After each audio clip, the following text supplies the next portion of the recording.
Ayan, guys. Merong mami na nag-comment dito. Natutuwa lang ako. Hello, mami. Shoutout sa'yo. Sabi niya, "Hi, mami. Plan ko din ipatake sa GDD kong anak ang folinic acid.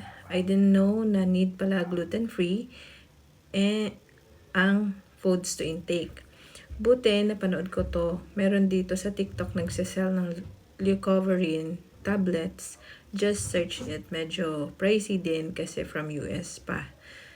Kaso hindi ako sure sa dosage, kaya bala ko yung liquid form na lang pag available na. Ika pa lang din nakita kong awesome mom na magta-try ng folinic acid. Hopefully may improvement and sana sa anak ko din once maka-avail ako. I'll pray for our children's improvement." Thank you, Mami Jed.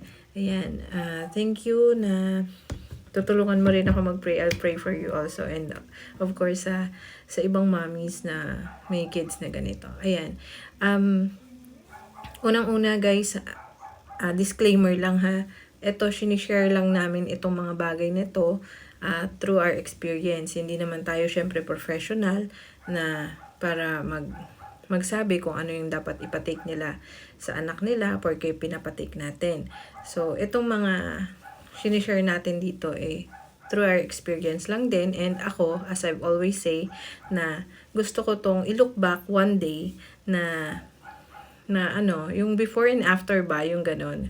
Yung like ng mga nakikita ko sa ibang moms, yung ganun. Yung mga improvements ng kids nila. Gusto ko may ilo-look back din ako. And, of course, kung ano naman natin, kung afford naman natin, sino bang may ayaw, di ba? Gusto natin talaga ipa-check yung mga kids natin. Maraming test na kailangan sila. Talagang pricey nga lang sa mga katulad ko. Hindi naman ako ma-i-deny. Hindi ko talaga afford, hindi namin afford yung mga test na yon. Tinignan ko na rin, ni-research ko na rin kung magkano yung mga test na yon kasi nagbabaka sakali ako. Syempre, gusto ko rin naman talaga makita yung mga result nun ng mga test. Pero nung nakita ko, talagang sa ngayon, hindi kaya ng budget. So, nag-research ako ng, yun nga, katulad ng sinabi ko sa part 1. Ayan, ni-research ko. So, that's why na-discover ko tong folinic acid na to. So, mami, sa nag-message, thank you sa pag-message mo and hoping and praying na maging maganda rin ang effect sa baby mo, of course, sa baby natin. And, yung about sa liquid, oo, ganun din kasi yung gusto ko talaga na mabilis sana. Kaso, lagi siyang out of stock. Nung nakabili ako ng Mega Folinic na yan, after nun, nag-available siya. Kaso nakabili na ako nito, tapos, yun nga, wala na akong budget. So, sa susunod, I think, hopefully, sa susunod na magkaroon ako ulit ng pambili, plan ko, yun ang bibilin ko.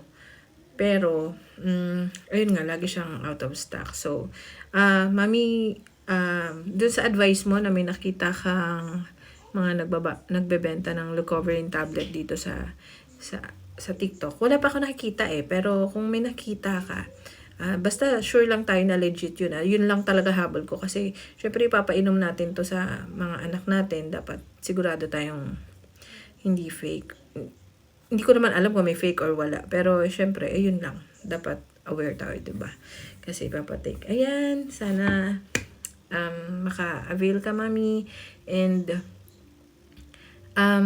ayun, sabi mo, ako pa lang yung nakikita mong awesome mom dito sa atin na nagpapatik nito. Meron nag-message sa akin na pinapatik niya yung anak niya na nito. So, 1 month na, nakikitaan na daw niya ng improvements. Malaki na daw improvements ng anak niya. So, talaga nakakatuwa, di ba? Hindi ko rin alam hindi ko siya natanong kung napatake niya ng test before siya nag-take or hindi. Pero ayun nga, sabi niya maganda daw improvements. And ayun lang pala yung sa gluten-free, yun sa mga pagkain nila. Research mo na lang, mami, kasi ako nag-research lang din ako na mas maganda ko mga gluten-free, casein-free ang papakain natin sa kanila kasi para mas maganda yung effect ng gamot or kahit hindi sila umiinom ng mga gamot na yan, mas maganda daw na alisin sa diet nila yun. Okay? So, kung bakit masyadong hahaba na tong video ko, i-research na lang natin kung ano. Marami yan eh. Marami nag-explain yan dito sa TikTok. And, ayan, bukas ipakita ko pala yung message ng mami na nag-message sa akin na pinatake din niya yung baby niya nito. So, nakakatuwa lang talaga na may mga ganitong testimony talaga nag-i-improve ang mga baby natin. By God's grace talaga, samahan natin ng matinding prayer ang ating mga pinapatake sa ating mga baby. Of course, yun ang unang-una sa lahat. Ayan. Thank you so much, Mommy, sa pag-message. God bless!